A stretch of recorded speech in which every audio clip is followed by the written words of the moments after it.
Hello friends, welcome back to our channel. இந்த video பார்த்துட்டு இருக்க எல்லாருக்கும் பெரிய வணக்கம். இந்த வீடியோல நம்ம என்ன பார்க்க போறோம் அப்படினா நீங்க thumbnail-லே பார்த்திருப்பீங்க. டெஸ்டோஸ்டெரான் அதிகமாக இருக்கக்கூடிய ஆண்களுக்கு டெஸ்டோஸ்டெரான் ஹார்மோன் தூண்டக்கூடிய ஒரு 4 ஃபுட் தான் இந்த வீடியோல நம்ம பார்க்க போறோம். நிறையவே பாத்தீங்கன்னா டெஸ்டோஸ்டெரான் இருக்க ஃபுட் நிறையவே இருக்கு. கொய்யாப்பழம், மாதுளம்பழம், பழங்கள், கீரை, பயறு வகைகள் இந்த மாதிரி ஒரு ஹெல்தியான டயட் எடுக்கறாங்கல்ல, இந்த மாதிரி ஒரு ஹெல்தி டயட் எடுக்கிறவங்களுக்கு எல்லாத்துக்குமே பாத்தீங்கன்னா டெஸ்டோஸ்டெரான் நல்லாவே உற்பத்தி ஆகும். நான் வந்து இந்த வீடியோல ஒரு 4 ஃபுட் ரொம்ப பர்టిక్యులரா எல்லாராலையும் எடுக்கக்கூடிய ஒரு 4 ஃபுட் சொல்றேன். இது ரொம்ப வந்து எஃபெக்ட்டா இருக்கக்கூடியது. ரெகுலரா வந்து இத எடுக்கணும். ஒரு பெண்களுக்கு எப்படி ஒரு ரெமிடிஸ் நம்ம சொல்றோம் டெய்லி எடுக்கணும், அந்த மாதிரி இதுவும் வந்து டெய்லி எடுக்கணும். வார 2 நாள் சும்மா கொஞ்ச நாள் ஒரு மாசம் எடுத்துட்டு நிறுத்திங்கன்னா இம்ப்ரூவ் இருக்காது. ஸோ டெஸ்டோஸ்டெரான் ஹார்மோன்றது என்ன அப்படின்னா அது ஆண்களுக்கு உற்பத்தி ஆகக்கூடிய ஹார்மோன்.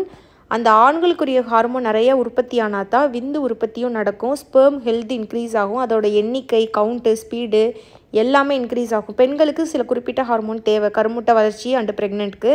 அதே மாதிரி ஆண்களுக்கு தேவையான முக்கியமான ஹார்மோன் இந்த டெஸ்டோஸ்டெரான் ஹார்மோன். இந்த ஹார்மோன் போதுமான அளவு ஆண்களுக்கு இல்லை அப்படின்னா ஸ்பெர்ம் கவுண்ட் ரொம்ப லோவாக இருக்கும். ரொம்ப ஸ்பெர்ம் டெஸ்ட் எடுக்கும்போது ரொம்ப கம்மியாக இருக்குது, 10-15 மில்லியன் தான் இருக்குது, ஸ்பீடு கம்மியாக இருக்குதுன்னு சொல்கிறாங்கல்ல, அவங்களுக்குலாம் இந்த ஹார்மோன் ரொம்ப குறைவாக இருக்கிறது தான் ஒரு காரணம். ஸோ இந்த ஹார்மோனை தூண்டுறதுக்கு நம்ம நிறைய உணவுகள் எடுத்தாலே ஆட்டோமேட்டிக்காக ஸ்பெர்ம் இன்க்ரீஸு அண்டு ஹெல்தான ஸ்பெர்ம் ஸ்பீடோட நமக்கு உருவாகும் ஆண்களுக்கு. ஸோ 4 உணவு நான் சொல்கிறேன். இது போக நீங்கள் வந்து நல்ல ஹெல்தியான ஃபுட்டு எல்லாமே சாப்பிட்லாம், பழம், காய்கறி, கீரை எல்லாம். இது டெய்லி வந்து இன்க்ளூட் பண்ணிக்கணும். இது இன்க்ளூட் பண்ணிக்கும் போது இன்னும் சீக்கிரம் உங்களுக்கு வந்து அந்த ஹார்மோன் டெஸ்டோஸ்டெரான் ஹார்மோன் வந்து உற்பத்தி ஆகும். நம்பர் 1 என்ன அப்படின்னா இஞ்சி வந்து ரொம்ப நல்லது ஆண்களுக்கு. இந்த ஹார்மோனை வந்து தூண்டுறதுக்கு, இந்த ஹார்மோன் உற்பத்தி ஆகிறதுக்கு. இஞ்சி வந்து டெய்லி அதுக்குன்னு இஞ்சியை வெறும் வாயில் கடித்து சாப்பிட முடியுமா அப்படின்னா முடியாதுல்ல. ஸோ வந்து நீங்கள் வந்து டெய்லி இஞ்சி டீ வந்து எடுத்துக்கலாம், கஷாயம் மாதிரி எடுத்துக்கலாம். அதாவது வெறும் தண்ணியில் கொஞ்சமாக டீ தூள் போட்டு இஞ்சி தட்டி போட்டு அந்த மாதிரி டீ குடிக்கலாம். அப்படி இல்லைன்னா நார்மலாக நீங்கள் ஈவினிங் நாம் நார்மலாக பால் ஊற்றி டீ போடுவோம்ல, அந்த டீலேயே நீங்கள் இஞ்சி டீ வந்து இன்க்ளூட் பண்ணிக்கலாம். ஸோ டெய்லி கொஞ்சமாக இஞ்சி, நிறையா இல்லை, கொஞ்சமாக அந்த இஞ்சியை வந்து ரெகுலராக இன்க்ளூட் பண்ணிக்கணும், டெய்லி இன்க்ளூட் பண்ணிக்கணும். கொஞ்சமாக, ரொம்ப கிடையாது, கொஞ்சமாக. ஸோ டெய்லி இதை இன்க்ரீஸ் பண்ணும்போது உங்களுக்கு டெஸ்டோஸ்டெரான் ஹார்மோன் இன்க்ரீஸ் பண்ணுறதுக்கு இது ரொம்பவே ஹெல்ப் பண்ணும்.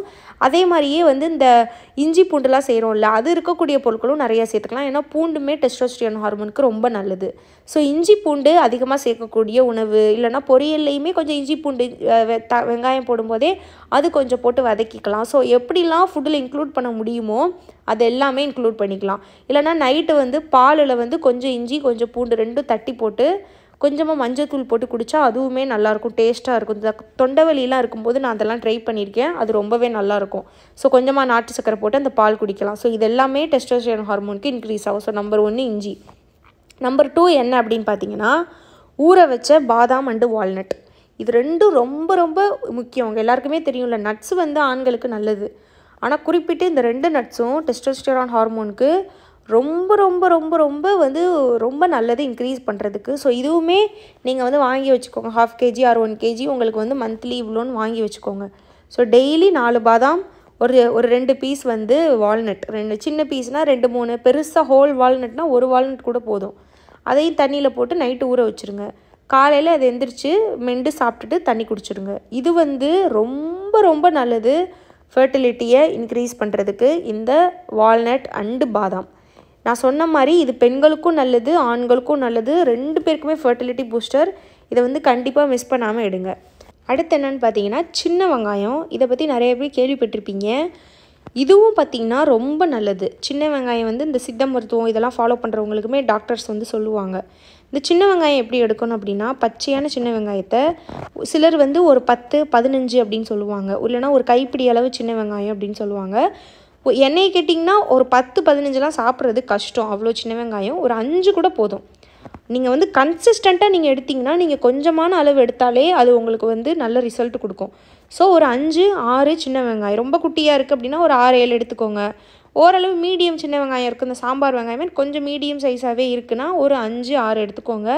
இது வந்து காலையில் தான் எடுக்கணும்னு சொல்லுவாங்க. காலையில் எந்திரிச்சு தோல் உரிச்சிட்டு நம்ம இந்த இது சாப்பிட்றீங்களா, நட்ஸ் நீங்கள் ஊற வச்சு சாப்பிட்றீங்க அப்படின்னா அது சாப்பிட்டு ஒரு 1/2 மணி நேரம் கழித்து ஒரு 5-6 சின்ன வெங்காயத்தை நீங்கள் உரித்து அதை கட் பண்ணி நீங்கள் சாப்பிட்ணும், பச்சையாக சாப்பிட்ணும். உங்களுக்கு ஒரு மாதிரி இருக்குன்னா லைட்டாக உப்பு வேணால் போட்டுக்கலாம், ஏதாவது உங்களுக்கு ஃப்ளேவருக்கு. ஆனால் பச்சையாக சாப்பிட்றதே நிறைய பேருக்கு ஒன்றும் பிரச்சனை இருக்காது சின்ன வெங்காயம்னு நினைக்கிறேன். ஸோ இதை வந்து ரெகுலராக எடுங்க. இந்த பச்சை வெங்காயம் ரொம்ப ரொம்ப ரொம்ப ரொம்ப ரொம்ப ரொம்ப வந்து பார்த்திங்கன்னா ஹெல்ப்பாக இருக்கும். பார்த்திங்கன்னா முட்டை ரொம்ப நல்லது ஃபர்டிலிட்டி, அதாவது இந்த டெஸ்டோஸ்டெரான் ஹார்மோன் பிரச்சனை இருக்கிறவங்களுக்கு. கூடவே இதில் வந்து ப்ரோட்டீனும் நமக்கு நிறையா கிடைக்கும் இல்லையா, முட்டையில் வந்து ப்ரோட்டீன் இருக்குது. ஸோ ஆட்டோமேட்டிக்காக ஹெல்த்தியான ப்ரோட்டீன் வந்து ஹெல்த்தியான ஸ்பெர்ம் அண்ட் ஹெல்த்தியான எக் ரெண்டுக்குமே ரொம்ப முக்கியம் ப்ரோட்டீன். ஸோ நீங்கள் இந்த எக்கை ரெகுலராக டெய்லி ஒரு 2 எக்கு போதும், நிறையா வேணாம், 2 எக்கு இன்க்ளூட் பண்ணிக்கோங்க. ஒன்று காலையில் டிஃபன் சாப்பிடும்போது 2 எக்கு வந்து ஹாஃப் பாயிலோ ஃபுல் பாயிலோ ஆம்லேட்டோ போட்டு சாப்பிட்டுக்கோங்க. இல்லைனா மத்தியானம் அந்த மாதிரி எக்கு வந்து ஒரு 2 எக்கு வந்து ஒயிட் அண்ட் எல்லோ 2 இன்க்ளூட் பண்ணுற மாதிரி நீங்கள் வந்து சேர்த்துக்கோங்க. எக்கு வந்து ரொம்ப நல்லது, கண்டிப்பாக மிஸ் பண்ணிடாதீங்க. டெய்லி அட்லீஸ்ட் ஒன்றாவது எடுங்க, டெய்லி ஒரு எக்காவது எடுங்க, மறந்துடாதீங்க. கொஞ்ச நாள் எடுத்துகிட்டு கொஞ்ச நாள் விடாதீங்க. எக்கு வந்து ரொம்ப ரொம்ப ரொம்ப ரொம்ப ரொம்ப நல்லது. இதுதான் பார்த்திங்கன்னா நான் சொன்ன 4 ஃபுட். நம்பர் 1 பார்த்திங்கன்னா இஞ்சி, ஊற வச்ச பாதாம், வால்நட், சின்ன வெங்காயம், முட்டை. நீங்கள் வந்து இந்த ஸ்பெர்ம் ப்ராப்ளமுக்கு என்ன தான் டேப்லெட் ஒரு சைடு எடுத்தாலுமே ஃபுட்டு அண்டு வாழ்க்கை முறை சேஞ்ச் வந்து ரொம்ப ரொம்ப ரொம்ப முக்கியம். முடிஞ்ச அளவு ரெகுலராக எடுங்க. ஏன்னா ரெமிடிஸ் வந்து பார்த்திங்கன்னா ஆண்களுக்கு ஒர்க் ஆகிறதுக்கு டைம் ஆகும். ஏன்னா அந்த ஸ்பெர்முக்கு வந்து ஹார்மோன் உற்பத்தி ஆகி அந்த ஹார்மோனோட எஃபெக்டால் புது ஸ்பெர்ம் உருவாகிறதுக்கு 50 நாள் வந்து ஆகும். ஸோ 1 மாதம்லாம் நீ எடுத்தீங்கன்னா அதுக்கு பலன் இருக்காது. குறைஞ்சது 2 மாதம் இதெல்லாம் ஃபாலோ பண்ணிவிட்டு நீங்கள் ஸ்பெர்ம் டெஸ்ட் எடுத்து பாருங்கள், கண்டிப்பாக இன்க்ரீஸ் ஆகிருக்கும். இதுக்காக தான் இந்த வீடியோ. அண்ட் இந்த வீடியோ பார்த்த எல்லாருக்கும் ரொம்ப நன்றி.